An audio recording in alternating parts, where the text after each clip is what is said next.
It started as a normal morning in Queens, New York. The streets were waking up with the hum of traffic, the smell of empanadas from a food cart, and the chatter of Venezuelan migrants chasing new beginnings. Luis Andrade, a 28-year-old delivery driver, answered a call from an unknown number. The voice on the other end spoke softly, in familiar Spanish. "Hermano, it's me, from Tocaron." Minutes later, Luis disappeared. That night, a video surfaced on Telegram. Luis tied to a chair, his eyes swollen, a trembling caption below the footage. "Pay $10,000 or he dies."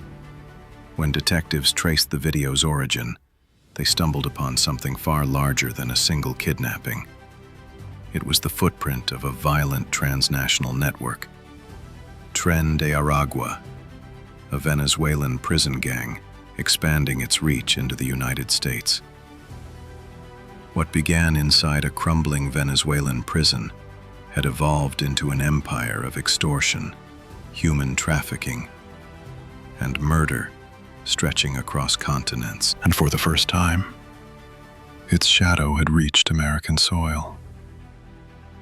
This is not just a story about crime. It's a warning. Because the next call, the next message, the next missing person could be someone you know. The story of Tren de Aragua begins in a place that was supposed to break men, Tocaron Prison, Venezuela. But instead of destroying them, it made them stronger, crueler, and richer. Behind its rusted gates, inmates carried smartphones, ran casinos, and even hosted concerts.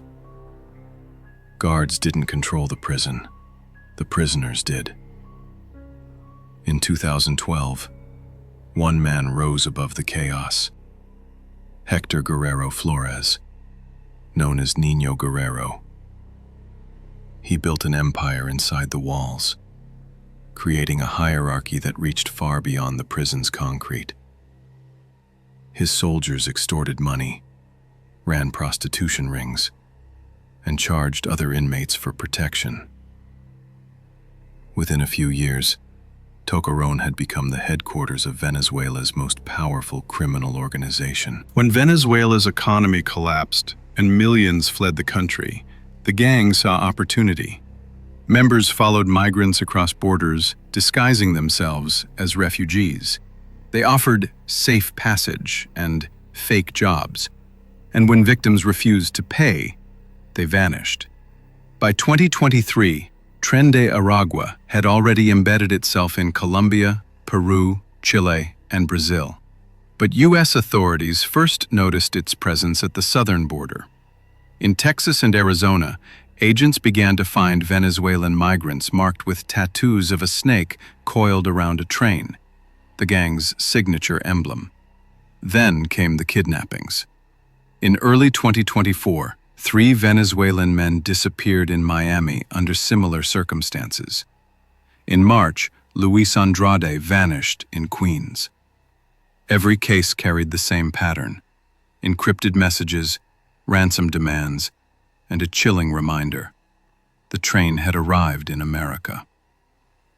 FBI agents, Homeland Security, and Interpol launched a joint operation to uncover the network. The deeper they looked, the darker it became. The gang wasn't just kidnapping people, it was trafficking humans, laundering money through crypto wallets, and silencing witnesses across borders. A single video from a warehouse in New Jersey would soon unravel one of the most dangerous international criminal empires of the decade. Detective Marissa O'Neill had seen hundreds of kidnappings in her 12 years with the NYPD, but this one felt different. The video of Luis Andrade wasn't just cruel, there was methodical. Every angle, every frame, every second of his fear seemed staged. It wasn't random violence. It was business. Luis's phone had last pinged near an abandoned warehouse in Newark, New Jersey, just 38 minutes after he disappeared. When officers raided the site, they found the faint stench of bleach and blood. On the floor, a length of nylon rope, a torn piece of duct tape, and a cracked cell phone still plugged into a charger. The forensic team retrieved fragments of text messages written in Spanish. Entrega completada. El tren sigue en marcha. Translation: delivery complete. The train keeps moving. O'Neill's instincts screamed cartel. But the FBI's Cybercrimes Division traced the messages to an encrypted number registered in Colombia. A deeper scan revealed a digital fingerprint matching a known Tren de Aragua lieutenant, a man known only as La Máquina. 3 days later, a new video surfaced online. It showed another man tied up, begging in Spanish. Behind him, painted on the wall, was a symbol: a black snake curling around a train wheel. That was the moment the FBI realized this wasn't a one-off case. It was the first clear sign that Tren de Aragua had crossed into the United States. Special Agent Eli Navarro, who had spent years hunting South American cartels, summed it up in one line during the debrief: "They're not here to hide. They're here to expand." Within weeks of Luis Andrade's disappearance, the same nightmare began repeating itself hundreds of miles away. In Miami, a Venezuelan rideshare driver named Pedro Salazar vanished after accepting a job request from a fake account. 2 days later, his wife received a WhatsApp message demanding $15,000 in Bitcoin. Attached was a voice note: Pedro, crying, whispering her name before a gun clicked behind him. At almost the same time, in Houston, an undocumented worker was found beaten and left for dead in a construction lot. Etched into his skin with a heated wire were 2 letters: T.A. Tren de Aragua. The pattern was impossible to ignore. The victims shared the same background: Venezuelan men in their 20s, recently arrived, low income, and all contacted through Spanish-language social media groups promising jobs. By late summer 2024, FBI analyst Renee Park linked 10 separate ransom payments to a single cryptocurrency wallet, bouncing funds through Peru, Chile, and finally, Miami. The transfers were timed within seconds of each other, suggesting an automated laundering system. A breakthrough came from a survivor, Ana Torres, a young woman who had escaped a trafficking ring in Panama. When shown the gang's symbol, she froze. "That's them," she whispered. "They call the boss here El Menor. He takes orders from Venezuela." Agents traced El Menor's real identity: Carlos Rivas, a former inmate who escaped Tocarón in 2019. A ghost. No social media, no address, but dozens of burner phones tied to ransom cases across 4 states. What began in one warehouse was now a web stretching across America, and at the center of it, a voice. Calm, disciplined, ruthless, giving orders from thousands of miles away. The more agents dug, the clearer it became.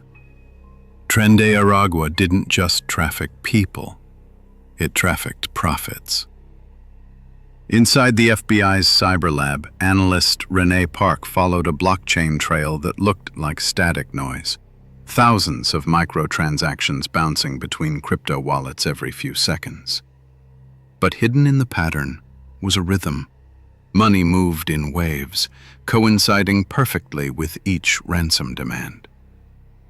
Interpol's Financial Crime Unit joined in, mapping out 37 digital wallets linked to fake shipping companies and migrant aid NGOs operating in Chile, Colombia, and the US. Behind them were shell businesses, small restaurants, currency exchanges, laundromats, all registered under stolen identities. Every victim's ransom went through the same funnel. Bitcoin to Monero to offshore bank to cash courier to Venezuela. Meanwhile, the gang's side business, human trafficking, flourished. Through social media ads offering safe travel or legal jobs in Miami and New York, recruiters lured migrants into vans at the Mexico border. Many were never seen again. One of those ads led agents to a motel in Laredo, Texas, where Homeland Security rescued 12 Venezuelan women locked in a single room. On the wall, someone had drawn a black serpent curling around a train. Among the victims, one woman whispered a name the agents would never forget. La Máquina. He chooses who lives and who dies.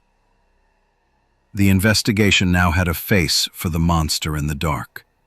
A brutal enforcer, loyal to El Menor, and still in constant contact with Nino Guerrero in Venezuela. And yet, the deeper they chased the money, the more it seemed to vanish, like a train disappearing into fog. By late 2024, Operation Iron Snake was no longer just an investigation. It was a war. The FBI and Homeland Security deployed undercover agents across migrant shelters and job centers, posing as desperate Venezuelans. One of them, Agent Marco Ruiz, spoke perfect Caracas slang and carried a fake deportation order. His mission? Infiltrate the Houston cell run by El Menor. For weeks, Marco earned their trust, delivering packages, collecting fees from undocumented workers, pretending he didn't notice the guns hidden under the tables. But one night, the gang made a mistake. They asked him to guard a shipment. Inside the crates were not drugs, but people. 6 migrants, gagged and bound, each tagged with a number written in marker. Marco sent a silent alert through his earpiece. Minutes later, a convoy of black SUVs surrounded the warehouse. The raid erupted into chaos, gunfire, screams, and the metallic echo of bullets hitting steel. 2 agents were wounded. 3 gang members escaped through the drainage tunnels, but when the smoke cleared, agents recovered a phone belonging to El Menor. Inside it was a single message, sent hours earlier from an encrypted account traced to Maracay, Venezuela. Entrega rápido. El viejo mira. Deliver quickly. The old man is watching. The old man. Agents knew exactly who that was. Hector Nino Guerrero, the imprisoned warlord who still ruled from within Tocoron's ruins. That message changed everything. This wasn't just a rogue offshoot. The orders came from the top. Across borders, across prisons, across continents. The gang wasn't expanding accidentally. It was invading. The final strike came at dawn, December 14th, 2024, 4:27 a.m., Houston, Texas. The sky was gray, the air heavy with rain. Dozens of black tactical vehicles crept through an industrial district, lights off, engines low. Inside, FBI, HSI, and SWAT teams prepared for the largest coordinated takedown in the operation's history. the capture of Carlos El Menor Rivas. For months, he had moved between safe houses, guarded by ex-gang members and paid-off locals. But a trace from his encrypted phone led agents to a warehouse posing as an import-export company. When the first team breached the gate, automatic gunfire exploded from inside. The firefight lasted 8 hours. Tear gas, flashbangs, and rifle bursts turned the building into a battlefield. By noon, 20 suspects had surrendered. But El Menor was nowhere to be found. Then, through the smoke, a silhouette appeared on the second floor, holding a pistol and shouting in Spanish, "You'll never stop the train!" 2 sharp shots echoed. When the smoke cleared, El Menor lay bleeding on the concrete, a defiant grin frozen on his face. In his jacket pocket, agents found a hard drive, encrypted but marked with the gang's serpent symbol. The data shocked even the most seasoned investigators. Detailed maps of migrant routes through Mexico, contact lists of corrupt border officials, and plans labeled Phase 2, Expansion, Los Angeles/Chicago. Across the country, simultaneous raids netted 47 arrests in the U.S. and 112 across Latin America. Interpol named Operation Iron Snake one of the most successful transnational crackdowns in years. But as agents reviewed the evidence, one unanswered message appeared in a recovered chat log, sent minutes after El Menor's death, from a Venezuelan IP address tied to Niño Guerrero. The train never stops. In the months following Operation Iron Snake, the scale of the network finally came into focus. Across 4 countries, agents uncovered safe houses, crypto farms, fake NGOs, and torture rooms, all linked to Tren de Aragua. More than 160 suspects were indicted on charges ranging from kidnapping and human trafficking to racketeering and money laundering. Inside the FBI headquarters in Washington, Agent Eli Navarro briefed a room of international officers. Every crime they committed was connected like train cars, he said, pacing before the glowing map. And Guerrero was the engine pulling them all. The evidence was overwhelming. Digital ledgers, GPS pings from ransom deliveries, intercepted telegram messages, and even confession videos recorded by low-level members who believed the gang would rescue them. One by one, their testimonies revealed the same pattern. Niño Guerrero's orders, sent from a Venezuelan prison, carried out with military precision thousands of miles away. Interpol's Red Notice was reissued for Guerrero in early 2025, demanding Venezuela extradite him to face trial for international organized crime. The Venezuelan government denied his control, insisting he was already under maximum security supervision. But investigators knew better. Weeks before the notice went public, Tocuron prison was mysteriously evacuated after a riot, and Guerrero vanished. Meanwhile, in New York, the first U.S. trial began in June 2025. The courtroom overflowed with reporters, victims, and federal agents. Carlos El Menor Rivas, scarred but alive, faced 28 federal charges.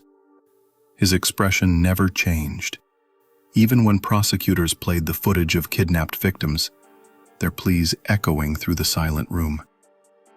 When asked if he worked for Niño Guerrero, Rivas simply smiled and said, "The train doesn't have a driver. It moves because it must." He was sentenced to life without parole, while 36 others received sentences from 10 years to life. Outside the courthouse, candles burned for the victims. Migrants who left their homeland searching for hope and found only the machinery of cruelty. One survivor, Ana Torres, addressed the crowd. "They told us America would save us, but the gang came first." Her words hit harder than any verdict. They reminded everyone that the Tren de Aragua wasn't just a criminal group. It was a reflection of desperation turned into power. Months later, FBI analysts decrypted the final file from El Menor's hard drive. It contained hundreds of passport scans, visa applications, and a note written in Spanish. Phase 3, Europe. The train crosses the ocean. The agents stared in silence. Had they dismantled the empire, or merely delayed its next departure? In the end, Operation Iron Snake proved one chilling truth. Even when the leaders fall, the system remains. Because Tren de Aragua was never just a gang. It was an idea. A network built on fear, profit, and the certainty that somewhere, someone, will always be desperate enough to climb aboard. And as long as there are borders to cross and people to exploit, the train will keep moving. When the headlines faded and the courtrooms emptied, Tren de Aragua didn't vanish. It adapted. The raids, the arrests, even the death of El Menor couldn't erase a truth that law enforcement now whispered among themselves. You can destroy a man, but not a system born from desperation. In Venezuela, poverty and chaos gave the gang its first breath. Across Latin America, migration gave it legs. And in the United States, the land of safety and second chances, it finally found its voice.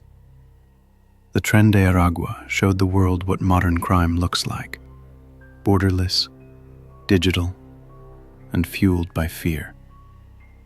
No longer bound by territory or ideology, its members speak the universal language of profit.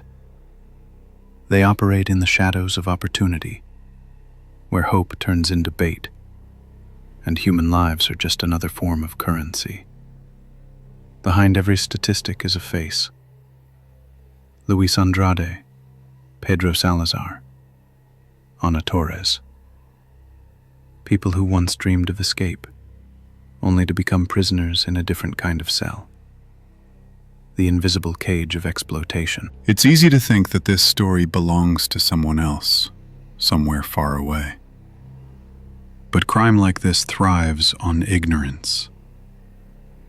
Every fake job offer, every online promise of easy money, every click without caution can fuel the next tragedy. And that's why stories like these must be told.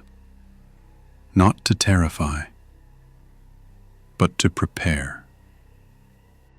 Because evil doesn't always wear a mask. Sometimes it smiles, speaks your language, and offers you help.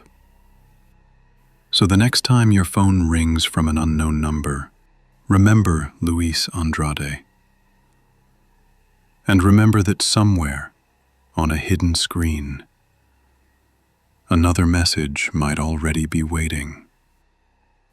The train never stops. Thank you for listening to Crimes That Shocked the World. If this story moved you, share it, because awareness saves lives.